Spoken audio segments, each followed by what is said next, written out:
proporcionou o enriquecimento, proporcionou o aquecimento do consumo interno, o que viabilizou distribuição de renda, manutenção dos postos de trabalho e até conquistas de novos postos de trabalho.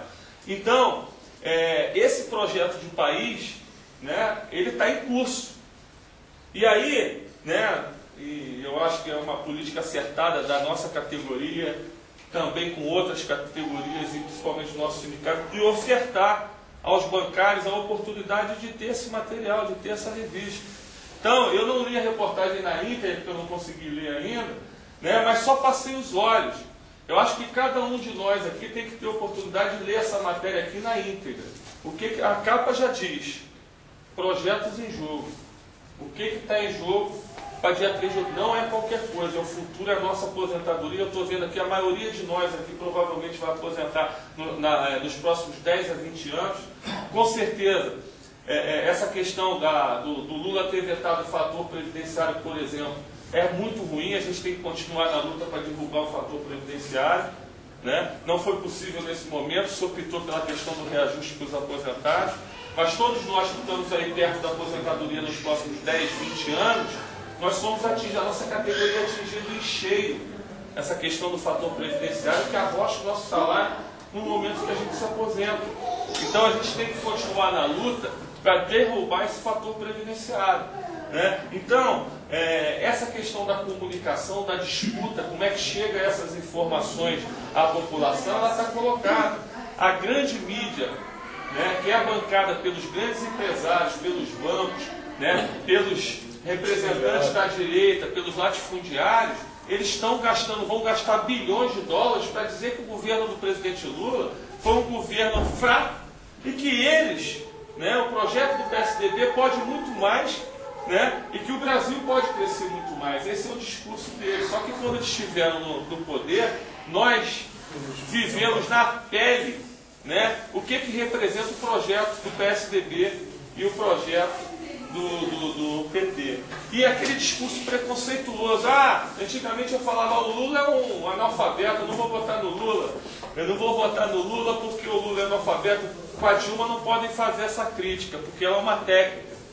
Né? E aí qual é o que a direita pega? A direita diz o seguinte: não, ela é assaltante de banco, ela é guerrilheira, é terrorista, eu vou votar nessa mulher, essa mulher é antipática, traidora, né? Essa mulher é antipática, terrorista. Esse é o discurso da elite brasileira em querer descredenciar a ministra Dilma Rousseff, que nunca disputou eleição, mas é uma técnica, é uma agente pública, é uma servidora pública competente e que com certeza, quem conhece o Lula sabe que o Lula, com toda a sensibilidade, com a vivência dele, né, com a militância política dele, ele não iria apostar num nome que não fosse capaz de dar continuidade ao projeto que está representado nesses 8 últimos anos. Então, lembrando, a gente já está saindo da conjuntura internacional, dizendo que esses editoriais, como é o País, como vários jornais, reconhecendo, né, essa liderança brasileira na América Latina, essa liderança, esse vigor da economia brasileira, a diminuição da pobreza, da miséria, né, a inclusão das classes E e D, as inclusões das classes E e D para consumir, para poder chegar na loja de eletrodoméstico, poder dar conforto à sua família, a oferta do crédito, que resulta diretamente no lucro das nossas empresas que nós trabalhamos, a questão do salário mínimo, né, que ainda não é o ideal, mas quem ganha o piso do salário mínimo teve 73% de reajuste acima da inflação. 73% de reajuste acima da inflação. O governo do presidente Fernando Henrique muitas vezes não dava nem a inflação dos aposentados. Os aposentados sempre quando tinham um reajuste, eles recebiam um pouquinho menos do que a inflação do período. E o Lula, além de ter dado aumento real, o que ele fez? A cada ano ele antecipou um mês o pagamento e a data base. Então, esse ano, por exemplo, foi em janeiro ou fevereiro que teve o reajuste. Sem contar a comparação com o dólar. Né? Comparação com o dólar. E aí essa reportagem é muito feliz. Está dizendo aqui, quanto tempo a gente viu o Paulo Paim subir na tribuna do Senado e pedir o salário mínimo de $100? Aí eu estou vendo aqui a comparação com cestas básicas e com dólar, né? O salário mínimo chega $280 hoje. É o ideal? Não é o ideal. Mas o Brasil avançou.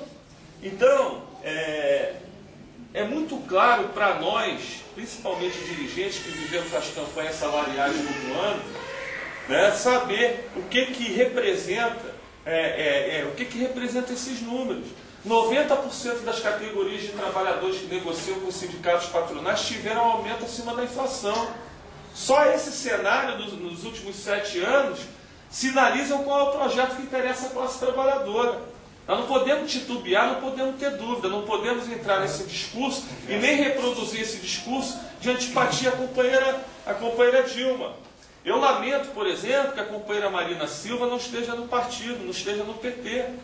A Marina seria um grande nome também representado pelo... Se não fosse a Dilma, a Marina também encaixaria como uma luva, até mais pela sua história de vida, na sucessão do presidente Lula. Só que a Marina, ela optou por outro projeto. Eu não tenho dúvida que após a eleição, a Marina fará parte do governo. Né? Por quê? Porque é uma pessoa acima de qualquer suspeita que quer lutar por um planeta, né, sadio. Agora, nós não podemos titubear. E aí, pessoal, nós temos que ter como tarefa, nós dirigentes sindicais, nós formadores de opinião, a gente conversar com os nossos formadores, com os nossos parentes, com os nossos amigos, com os nossos colegas da agência e dizer o que está em jogo.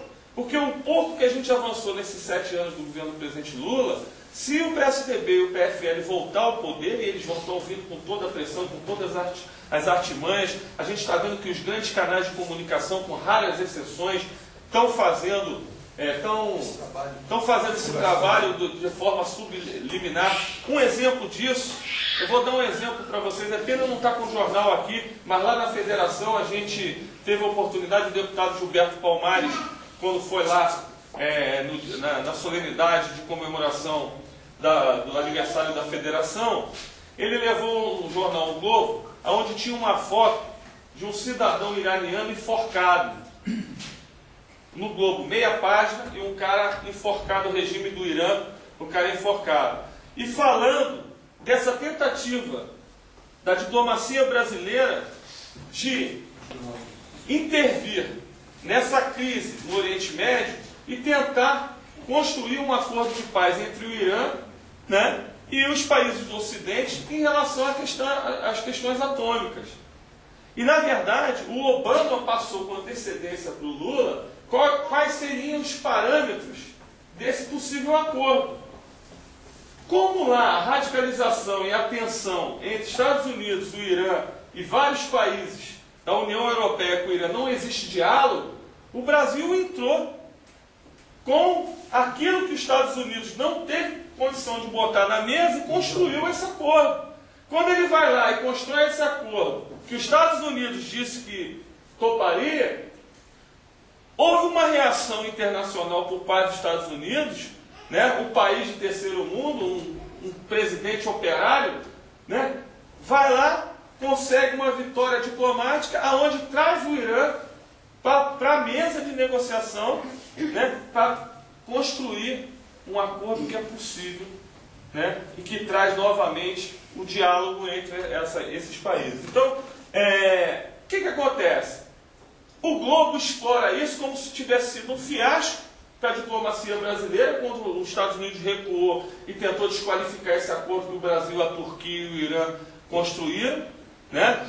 E que, na verdade, se tivesse sido, por exemplo, uma grande potência, um país da Europa, ou até o próprio Estados Unidos, se tivesse levado esse conteúdo desse acordo, eles teriam comemorado com uma grande vitória diplomática, o que não quiseram dar de crédito para o presidente Lula. Então, pessoal, a gente tem que trazer para cá e discutir essa questão com os nossos colegas, com os nossos familiares, porque o jogo vai ser muito pesado.